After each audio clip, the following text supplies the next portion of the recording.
అమ్మవారు చేసిన లీలలు వరుసగా నామాల్లో చూపిస్తారు. మొత్తం అమ్మవారి చరిత్రంతా సహస్రనామాల్లో ఉందండి. అంత విశేషం.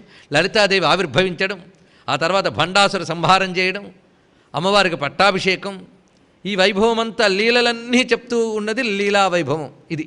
కనుక నామర వైభవం, రూపవైభవం, లీలావైభవం. 4వది తత్వవైభవం, అమ్మవారి యొక్క తత్వము.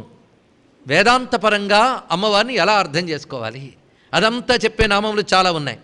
అవి నిరాకార, నిరంజన ఇత్యాదులు మాత్రమే కాకుండా సర్వోపనిషదుద్ఘుష్ట, దేశకాల అపరిచ్ఛిన్న, మిథ్యా జగదధిష్టాన, ఈ వాక్యములన్నీ తీసుకుంటే ఉపనిషత్తులు దొంతర్లుగా కనబడతాయి.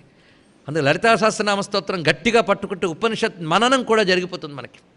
ఉపనిషత్తులు చదివి లలితా సహస్రనామం కానీ చదివితే మరి ఇంతవరకు తెలుసుకున్న ఉపనిషత్తులు చాలు, ఇంకా లలితా సహస్రనామం ఒక్కటి పట్టుకుంటే అవన్నీ మననం చేసుకోవచ్చు అనే స్పృహ కలుగుతుంది. ఒకవేళ